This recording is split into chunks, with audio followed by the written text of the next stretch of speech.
प्रार्थना बहुत बड़ी चीज है।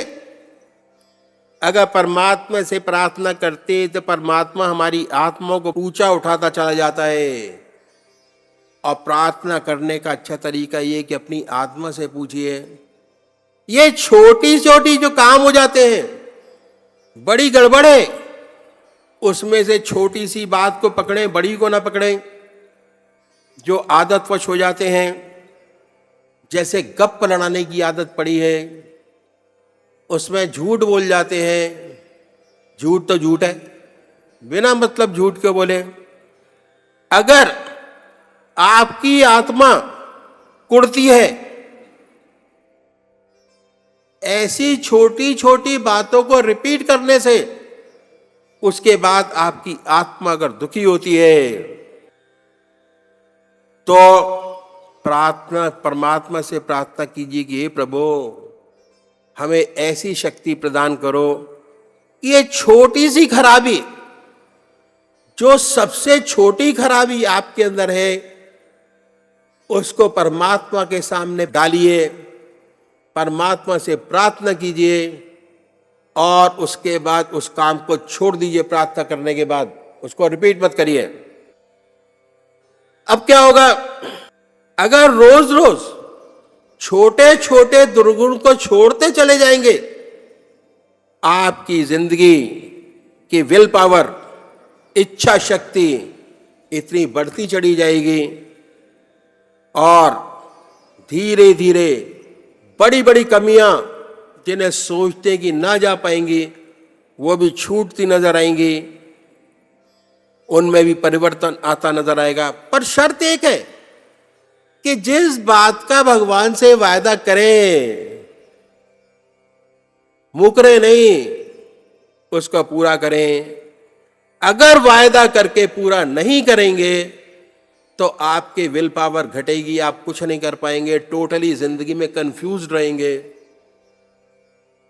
इसलिए यह बहुत जरूरी है कि जिस बात का परमात्मा से वायदा करें उसको पूरा अवश्य करें।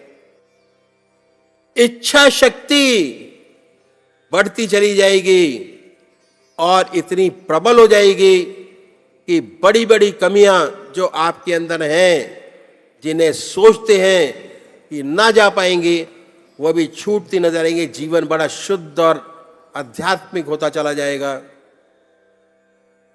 फायदा क्या होगा, जिंदगी में हर इंसान के दिमाग के अंदर 2000-2500 विचार से ज्यादा विचार आते ही नहीं। जो सही विचार है उनको अडॉप्ट करिए, जो गलत विचार है, जो पूजा में भी डिस्टर्ब करते हैं आके सुबह और शाम के, उनमें से एक एक विचार को छोड़ते चले जाएंगे, आपके विचार शुद्ध होते चले जाएंगे। इधर विचारों की शुद्धि होगी, विचारों में कमी आएगी, उधर पूजा में ध्यान ऑटोमेटिक आपका बढ़ना शुरू हो जाएगा और बड़ा सुंदर आपका पूजा में ध्यान और मन लगेगा। जो चीज आप ना छोड़ सकते हो उसका भगवान से वायदा ना करें, वो ही वायदा करें जिसको आप पूरा कर सकते हो। उसके बाद इच्छा शक्ति बढ़ाइए। इसके बाद बड़े प्यार से बैठ के, लेट के अपने इष्ट का ध्यान कीजिए। ध्यान का मतलब परमात्मा की गहरी याद, ध्यान योग, ध्यान को अपनी योग क्रिया में जोड़ना, दिनचर्या में जोड़ना। और जब ध्यान अच्छा लग जाए, परमात्मा की याद आने लगे अच्छे तरीके से, उसी ध्यान में सो जाइए। क्या फायदा होगा, ये अभ्यास, अगर ये अभ्यास करेंगे इसका विशेष लाभ आपको मालूम होगा। ऐसे भाई बहन हैं जिन्हें ऊट पटांग सपने आते हैं, आने बंद हो जाएंगे। बहुत विशेष लाभ, ऐसे सपने बंद हो जाएंगे, नींद अच्छी आएगी, बेखबर होके सोएंगे। जब अभ्यास और बढ़ेगा तो आपके सपने बदल जाएंगे, सुंदर सुंदर सपने आएंगे। आप देखेंगे कि आप पूजा कर रहे हैं, कभी कभी देखेंगे कि आप अपने इष्ट के मंदिर में बैठे हैं, पूजा कर रहे हैं, अपने इष्ट का दर्शन, अपने गुरु का दर्शन, सत्संग में बैठे हैं। जब साधक और तरक्की करता है और सुंदर सुंदर अनुभव, सोते समय अनंत सूर्यों का प्रकाश नजर आएगा, सारा शरीर विद्युत से उत्प्रोत महसूस होगा।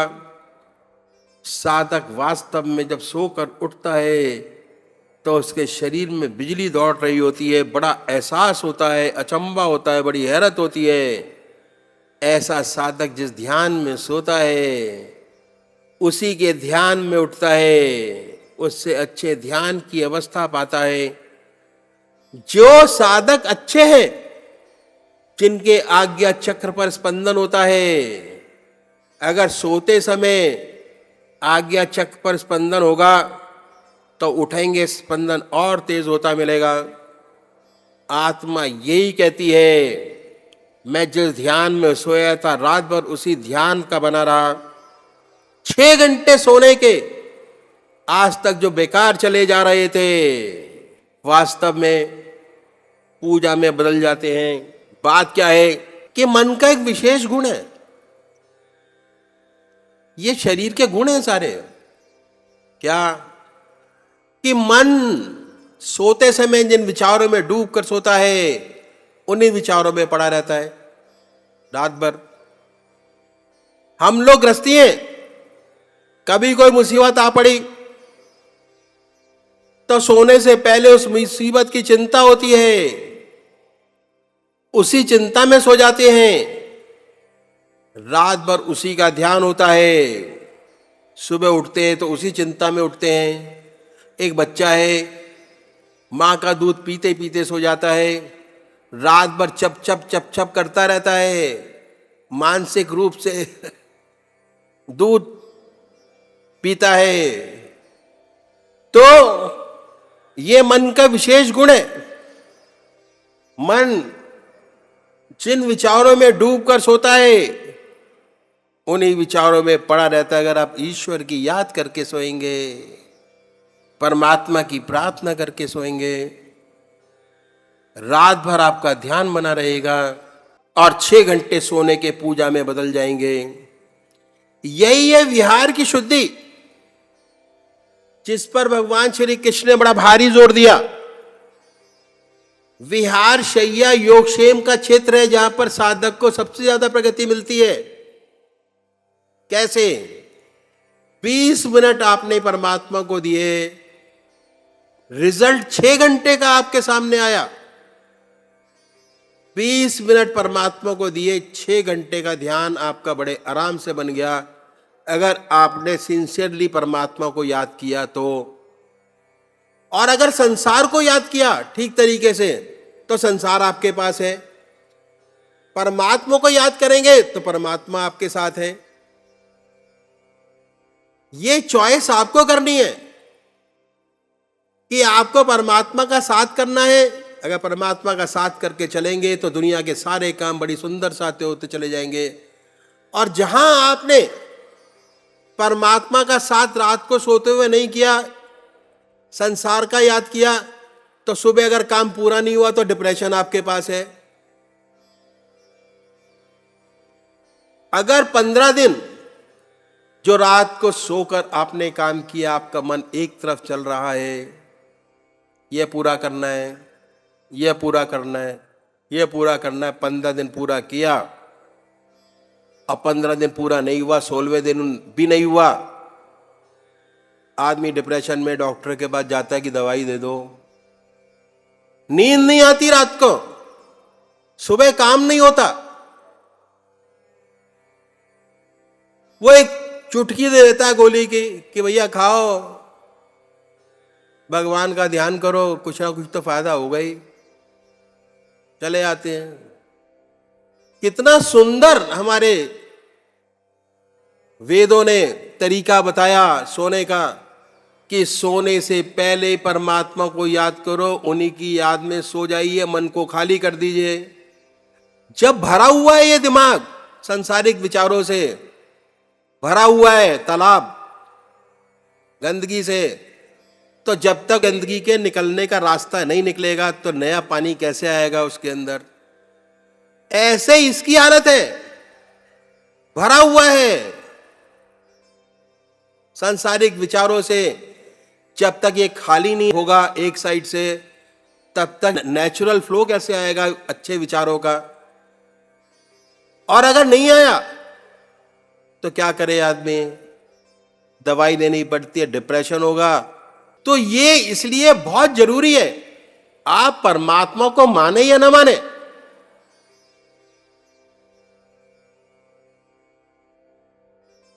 कोई जरूरी नहीं है कि परमात्मा को माने आप, भगवान के स्वरूप को बनाए। अपने आप को जानने की कोशिश कीजिए कि हम हैं कौन, कैसी संरचना परमात्मा ने की। हमारा कंट्रोल है हर चीज के ऊपर। जब पैदा हुए कितना संरक्षण परमात्मा ने हमको दिया। तो भगवान ने जन्म दिया तो मां का साथ था, सारी जिंदगी साथ में रहे, 100 साल की उम्र दी। और भी कोई योनि ऐसी नहीं है जिसको 100 साल की जिंदगी मिली हो, कोई भी ऐसी नहीं है। और जब जाएंगे तो बच्चों का साथ होगा, तब भी संरक्षण है हमारे पास। और किसी योनि में इतना सुंदर संरचना नहीं दी। इसलिए जितने संत महात्मा हुए सब ने इस मनुष्य योनि की भूरी भूरी प्रशंसा की है। और समय इसलिए दिया कि कभी आपको समझ आ जाए कि जो असली काम हमको करना है वो जल्दी पूरा किया जाए, जिससे आगे की समय में तेरे चरणों से लगूं, संसार का काम भी करूं और परमात्मा का काम भी करूं। इतना सुंदर तरीका परमात्मा ने हमको दिया और सोचने की शक्ति दी। उसके बाद अब हमने देखा ये विहार की शुद्धि हो गई, जहां पर भगवान श्री कृष्ण ने बड़ा भारी जोर दिया। विहार शैया सच्चा योगक्षेम का क्षेत्र है, जहां साधक को सबसे ज्यादा प्रगति मिलती है। ये तरीका इन संतों ने बताया कि कैसे प्रैक्टिकल सच्चा विहार हमसे बने। इस तरह आधा घंटा सुबह पूजा का, आधा घंटा सायंकाल पूजा का, आधा घंटा दोपहर भोजन, आधा घंटा रात्रि भोजन, 6 घंटे सोने के। चाहे कितना व्यस्त क्यों ना हो अपनी जिंदगी के अंदर, 24 घंटे में से 8 घंटे अपना ईश्वर में जीवन बना सकते हैं अपना। चाहे कितना व्यस्त क्यों ना हो, दुनिया का सारा काम करने का समय आपके पास मौजूद है, उसमें से एक भी सेकंड नहीं दिया गया।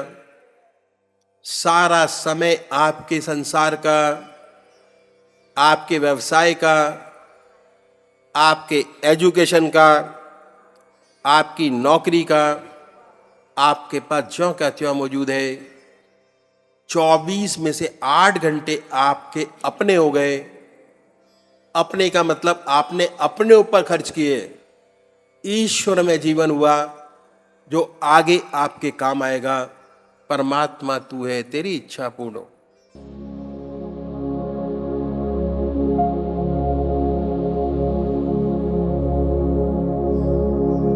पूज्य माता और बंधुओं,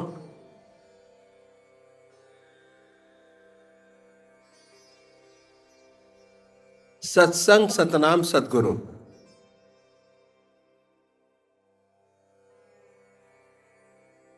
तीनों चीजें बहुत इंपॉर्टेंट है। क्या? सत्संग, सतनाम, सद्गुरु। पूजा 3 प्रकार से होती है। पूजा करने की विधि, पहली शारीरिक पूजा, शरीर से। उसमें क्या चीजें आती हैं? मंदिर जाना, भगवान को भोग लगाना, शिव जी को जल चढ़ाना, सारे देवी देवताओं की मूर्त का नमस्कार करना, ये हमारी है शारीरिक पूजा। इसको हम बोलते हैं क्रिया पूजा। क्रिया है ये सारे कि सुबह उठेंगे, भगवान जी को नहलाएंगे, उसके बाद दीप जलाएंगे, धूप जलाएंगे, 2 घंटे बैठेंगे, पूजा करेंगे। ये है शारीरिक पूजा, है ना। क्रिया योग, इसे क्रिया योग, क्रिया योग है ये। हमने क्रिया पूरी कर ली अपनी, इट इज ए रूटीन क्रिया, कर लिया हमने, ठीक है। उसका फायदा है, पर 10% फायदा है क्रिया योग का। जब तक पूजा करते हैं, आप पूजा कर रहे हैं, ठीक है, और मन हमारा किचन में लगा हुआ है,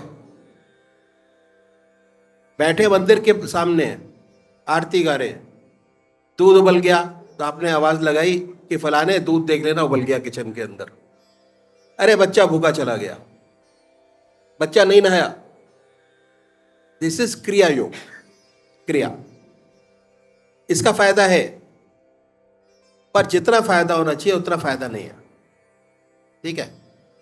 जो पूजा का मकसद है वो है चित्त की एकाग्रता प्राप्त करना, कंसंट्रेशन ऑफ माइंड, ठीक है। तो ये क्रिया योग से हमको ऊपर उठना पड़ेगा थोड़ा सा।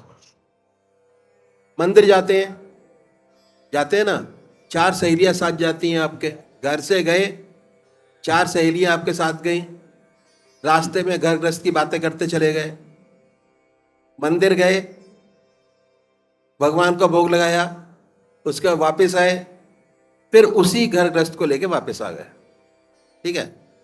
तो अगर 2 घंटा का रूटीन पूजा का है तो असली पूजा आपकी 5 मिनट की हुई, बाकी टाइम वेस्ट हो गया सारा का सारा। संसार में थे, संसार को साथ लेके गए और संसार में वापस आ गए।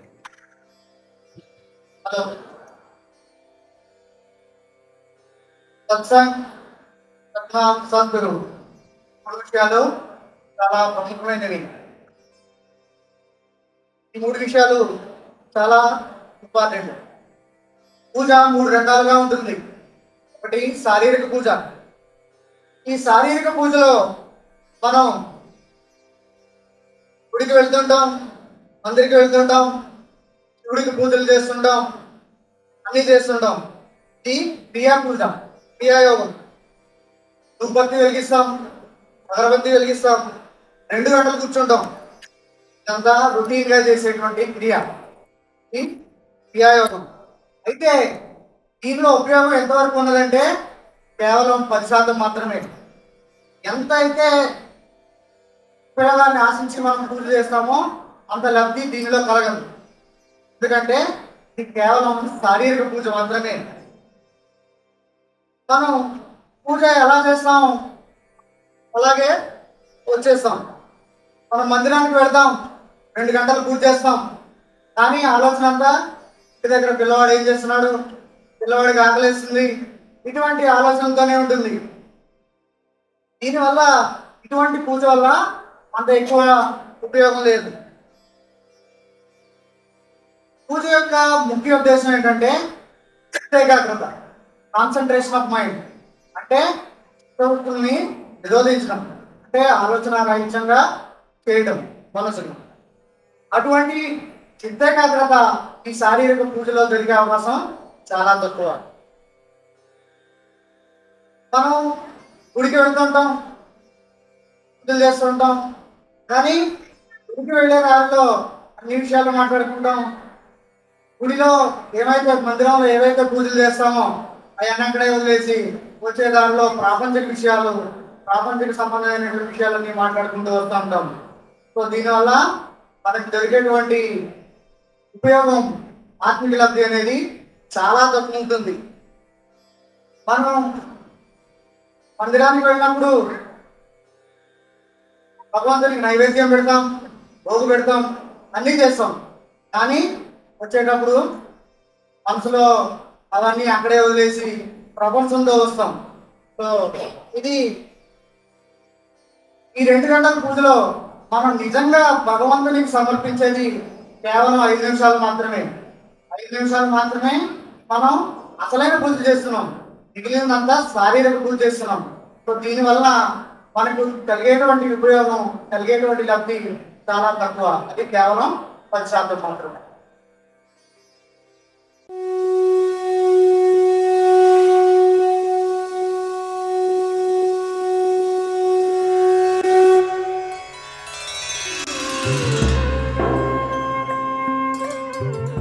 ध्यान योग के कार्यक्रम आनंद योग से निशुल्क जुड़ने के लिए संपर्क करें 9810239677।